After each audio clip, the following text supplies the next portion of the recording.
హబీబ్ నగర్ అఫ్జల్ సాగర్ లో మాంగూర్ బస్తీకి చెందిన ఇద్దరు వ్యక్తులు నీటిలో కొట్టుకుపోయిన ఘటనలో ఇప్పటికీ వారి ఆచూకీ తెలియరాలేదు.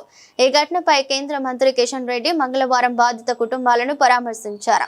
బాధితులకు తన వంతు సహాయం అందిస్తానని భరోసా ఇచ్చారు. కార్యక్రమంలో హైడ్రా, జీహెచ్ఎంసీ, రెవెన్యూ శాఖ అధికారులు పాల్గొన్నారు. స్థానిక ప్రజలతో మాట్లాడిన కిషన్ రెడ్డి వర్షాకాలంలో ప్రతి ఏడాది ఇలాంటి సమస్యలు వస్తున్నాయని, దీనికి శాశ్వత పరిష్కారం తీసుకురావడానికి చర్యలు చేపడతామని తెలిపారు. ఇప్పటిదాకా ఎవరు కూడా మా వాళ్ళే దిగి ఆ హైడ్రా టీమ్కి సపోర్ట్ తీసుకొని మా వాళ్ళే 30 మంది దాకా నాలుగు ఎప్పటికీ పోయి మనకి సెర్చ్ చేస్తున్నాం సార్. మీరు కూడా కొద్దిగా హెల్ప్ చేయాలి సార్, మీకు చెప్పి ఇది మంచిగా సెర్చ్ చేద్దాం. గుడ్ మార్నింగ్ పడుతుంది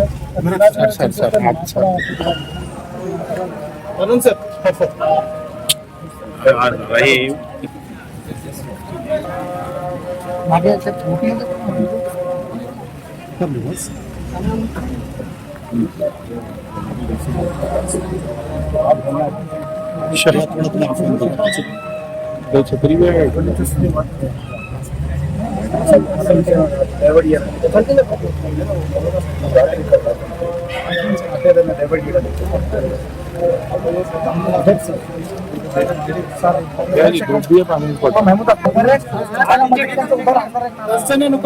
कलेक्शन मिला ना तो उधर पानी कम आता था, बहुत कम हो जाता था। वो पेपर बेटे के लिए 60% पानी कम आता